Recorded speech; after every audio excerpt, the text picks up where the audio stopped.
It began in the simplest way, with a notification. A new message on Snapchat from someone I didn't recognize. His name was Eli. His profile looked normal enough. A few selfies, a dog in one of them, a short caption about liking music and late-night drives. It didn't feel strange at first. I'd met plenty of people online before, and most were harmless conversations that faded after a few days. Eli was different. He was patient. He didn't push for pictures or ask personal questions right away. He just talked. About movies, about bad days, about how hard it was to connect with people who actually listened. It felt good to have someone who seemed genuinely interested in what I had to say. Slowly, I started replying more often. Days turned into weeks. We built a rhythm. Inside jokes, voice notes, little moments that made it feel like we'd known each other for years. He'd message me first thing in the morning and last thing before bed. When I was upset about something, he'd type paragraphs to comfort me. There was a strange safety in his words, even though we'd never met face to face. I told myself it was harmless. Just two people talking online. But looking back, I realize how carefully he built that trust, how he learned exactly what to say to make me lower my guard. He told me stories about his life, how lonely it was where he lived, how he barely had any real friends, how I was the only person he felt he could be himself around. I believed him. After a while, he started suggesting we meet in person. The first few times I laughed it off, but the idea kept coming up.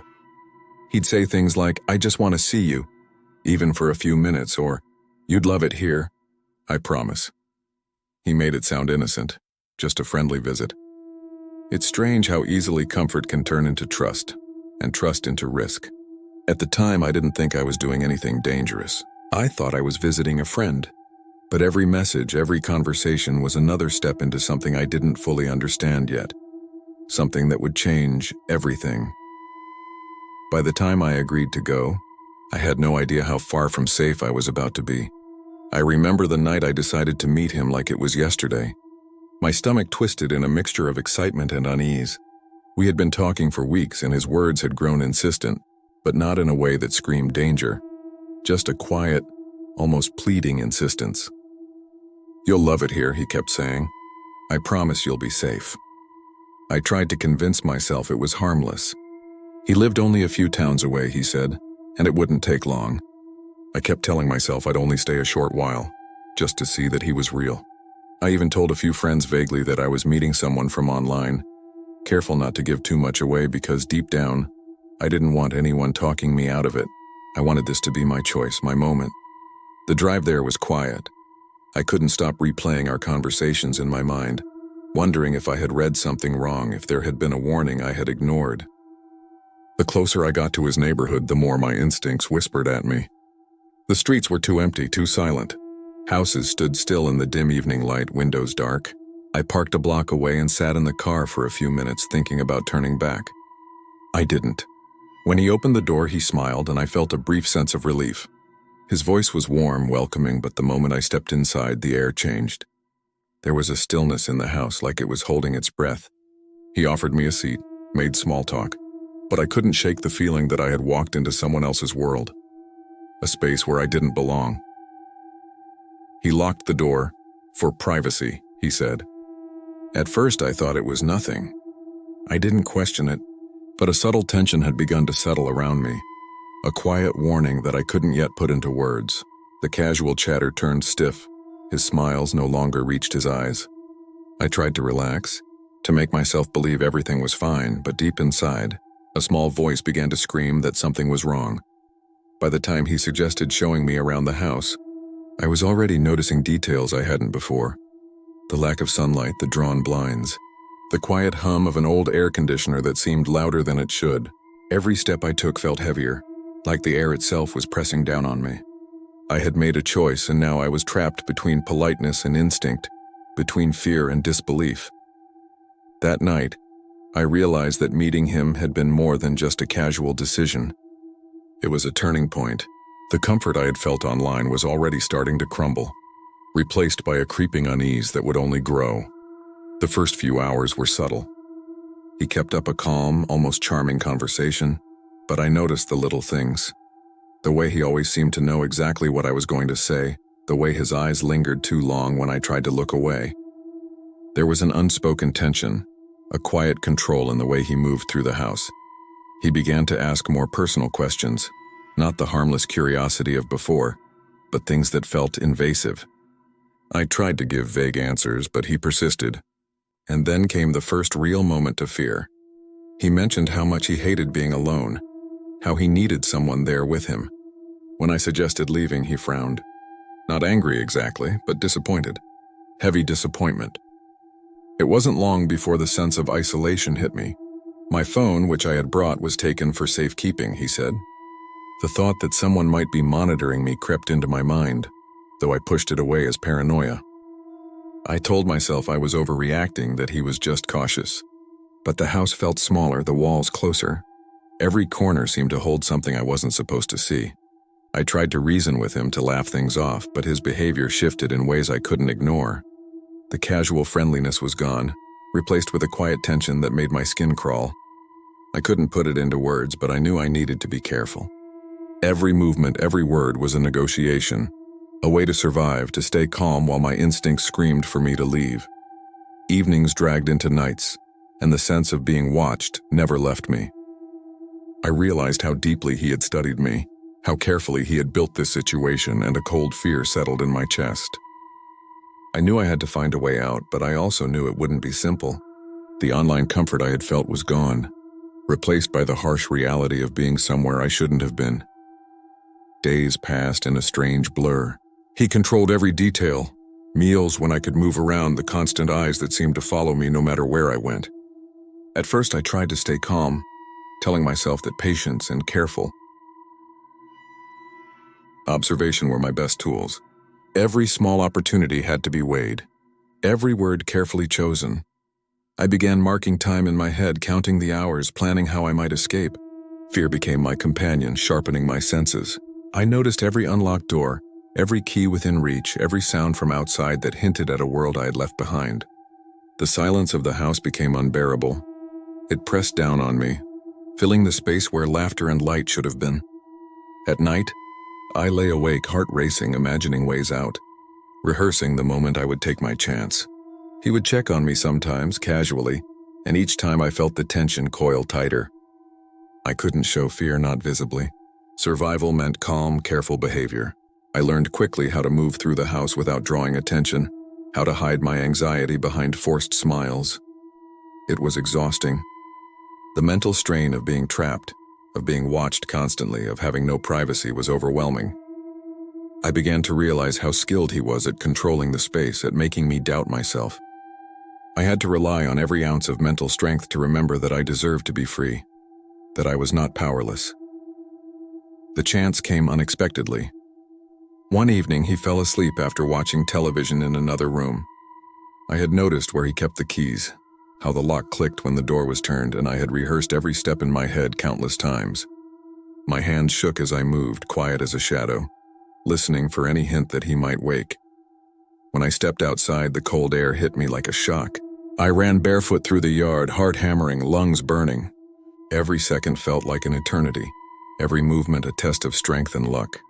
I didn't stop until I reached the nearest main road, where the lights of a gas station promised safety. I pushed through the door and sank to the floor, sobbing, shaking, feeling the weight of everything I had endured lift just a little. I called the police from there, gave them every detail I could remember.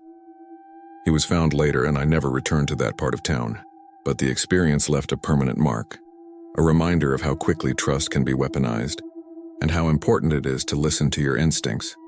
Even months later, I still carry the memory of that house, of the way time felt suspended while I waited for a chance to escape. I had to rebuild my sense of safety piece by piece. Therapy helped, talking to friends helped, but the memory lingers in quiet moments. I've learned lessons I hope others never have to learn. Trust your instincts even if it feels inconvenient. Pay attention to the small details. And most importantly, remember that no one has the right to control you or make you feel unsafe. Online friendships can be real and rewarding, but they can also be dangerous. I tell my story not to frighten, but to warn. If something feels wrong, listen to that feeling. For me, it saved my life.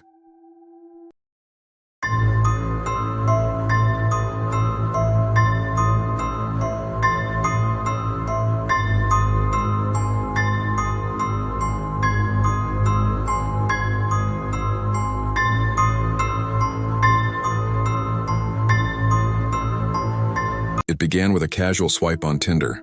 I wasn't looking for anything serious, just passing time between work and late-night TV. That's when I saw her, Lila. Her profile was simple, a soft smile, a few photos of her in dimly lit rooms, one in front of a bookcase. Her bio said she liked late-night walks, old movies, and quiet cafes.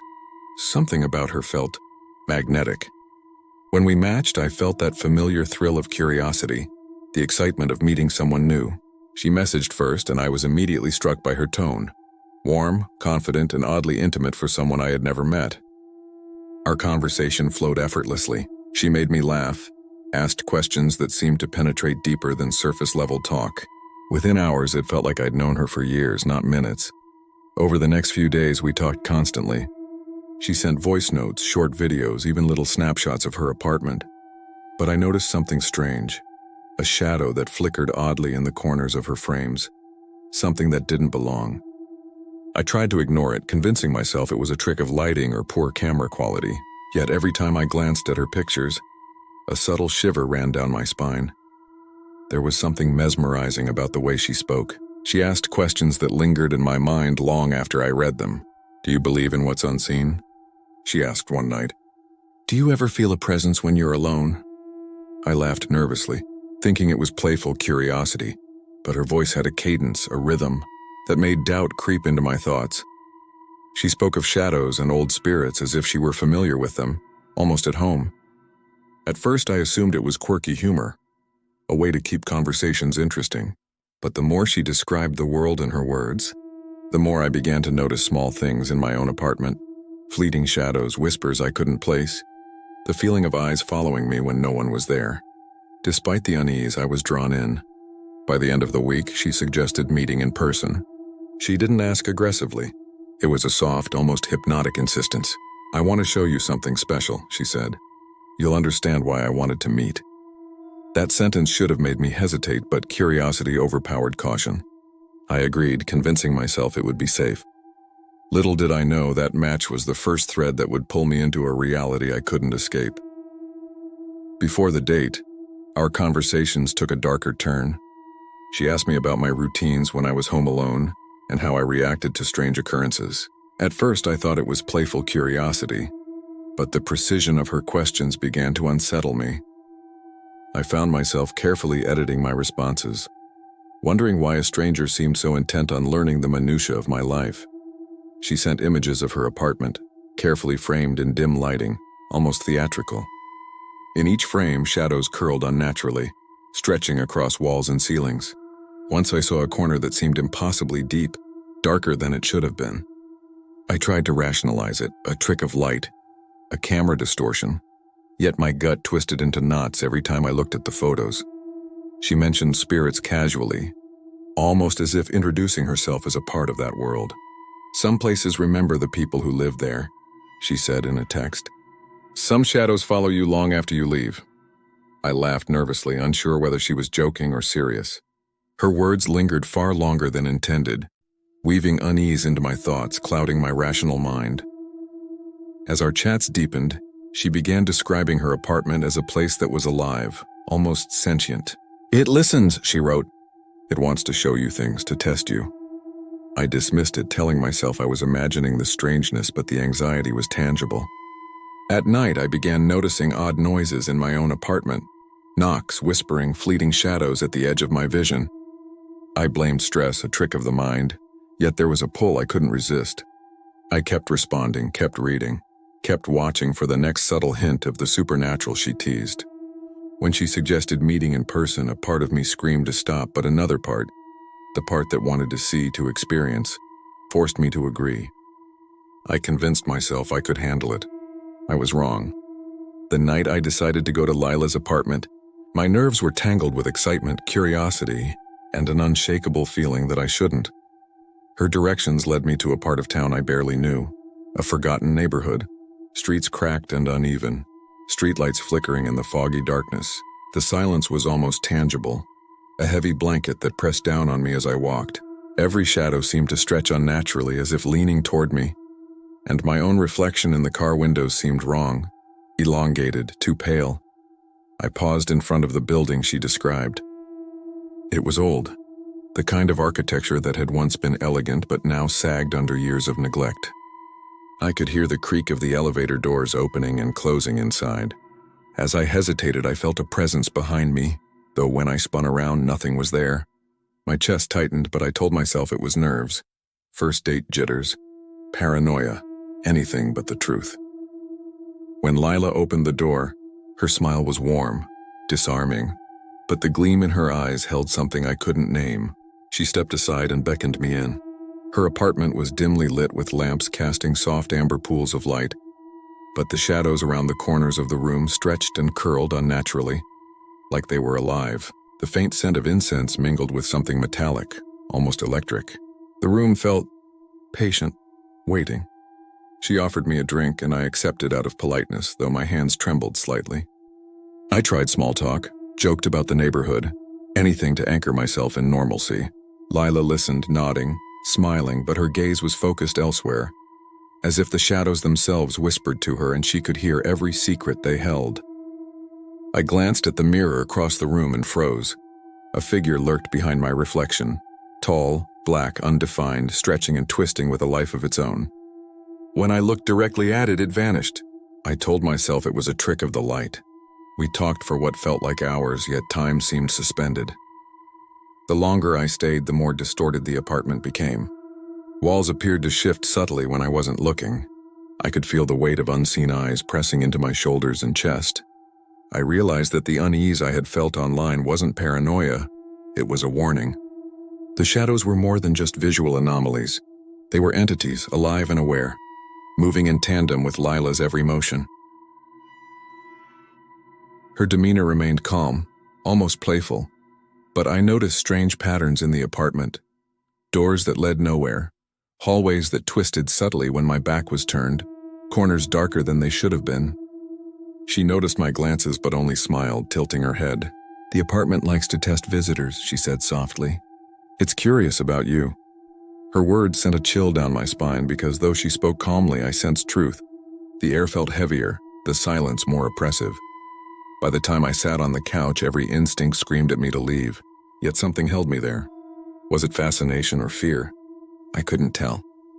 I realized in a sinking moment of clarity that meeting her had been a doorway, a portal into a world I didn't understand, one where shadows lived and breathed, and where she was the gatekeeper. Every step I took in that apartment was measured by forces I couldn't see, forces that whispered and shifted just beyond my vision. When the lights flickered and the shadows elongated toward me like dark fingers, I understood fully I wasn't just a guest. I was prey. It started subtly at first, almost like whispers at the edge of my perception. The shadows in Lila's apartment no longer stayed confined to corners or the pools of light cast by her lamps. They moved on their own. I caught them out of the corner of my eye, stretching unnaturally across the floor or walls, curling around furniture like living smoke. Every time I looked directly, they vanished, as if aware of my gaze. The air grew cold, the kind of deep, bone-penetrating chill that made my teeth chatter. I could feel the apartment itself watching me. There was a pressure, a weight, that made my chest ache like the very walls were breathing, alive with intent. I began noticing things I couldn't rationalize. The mirror in the hallway reflected not just me, but shadowy shapes that lingered behind my reflection. Faces appeared for just a second, hollow eyes, twisted expressions, and then disappeared when I tried to look again. Lila remained serene, almost unnervingly calm. Her presence seemed to anchor the activity, as if the shadows obeyed her will. Sometimes she would speak softly to them, murmuring words I couldn't understand. It made my stomach knot. I realized that whatever these entities were, they recognized her, obeyed her, and now recognized me as an outsider. The whispers began to take form, slithering through the air like invisible tendrils. I heard my name, faint and drawn out, echoing from rooms I hadn't entered. Doors creaked open when no one was near. Furniture shifted slightly, just enough to unsettle, just enough to make me question my sanity. Panic rose in my chest, but I tried to stay calm. Observing the patterns was my only hope. I had to understand the apartment if I wanted to survive. I noticed a recurring figure in the shadows. Tall, black, impossible in shape, its edges twisting like smoke caught in wind. It never came close, but its presence was suffocating. It seemed to follow me, to study me, yet it never fully revealed itself. When I glanced at Lila, she was smiling, but her eyes were different, hollow, reflecting something I didn't understand. It dawned on me. She wasn't human, or at least not entirely. She was part of the dark energy here, the very reason these shadows existed. That night, the apartment changed entirely. Hallways stretched, rooms appeared where they hadn't been before, doors led to spaces that defied logic. The shadows thickened, whispering constantly, sometimes forming shapes, faces, hands, impossible bodies that flitted just beyond comprehension. I realized fully then I was trapped. This wasn't a casual visit. I was inside a space alive with entities controlled by a being who had lured me in deliberately. Fear became a constant companion. Every sound, every flicker of light, every whisper made my heart pound. I couldn't sleep. I couldn't focus. I had to find a way out before the apartment, and its dark inhabitants decided I belonged to them entirely. The days blurred into nights. Time had no meaning here. The shadows no longer moved subtly. They writhed, twisting into shapes that made my stomach churn. Some appeared almost human, but their proportions were wrong. Arms too long, faces stretched impossibly wide. They didn't make noise, but I could feel their presence pressing into me. Lila's calmness contrasted horrifyingly with the chaos surrounding me. She was always there, always smiling, always watching. Sometimes she whispered, calling the shadows by names I couldn't understand. The apartment bent around her, obeyed her. Every attempt I made to leave, the front door, the elevator, the stairs, ended in loops. I would leave a hallway only to find myself back in the same dimly lit living room. Shadows curling around the corners like dark rivers. I began marking time in my head, counting the hours between glimpses of light from the windows and the shadows' movements. My mind was constantly alert, calculating, planning. I learned to move quietly, to observe, to hide my fear. The shadows seemed to react to panic, stretching further, pressing closer when I let my heart race. Survival meant composure. Survival meant patience. At night, the whispers grew louder, forming words I couldn't comprehend, but I felt their intent. They wanted something from me. Every mirror reflected shapes that weren't mine. Every doorway held impossible angles. Every corner moved when I wasn't looking. It was clear that I wasn't just trapped physically. I was trapped in a supernatural labyrinth, and the apartment itself was alive, hungry, and aware of my presence. Despite the terror, I began noticing patterns, subtle cues that told me when a shadow would retreat, when a door might open. My survival instincts sharpened. I realized that leaving this place would require not force but careful observation, courage, and timing. I had to understand the rules of this unnatural space before attempting escape. The opportunity came late one night.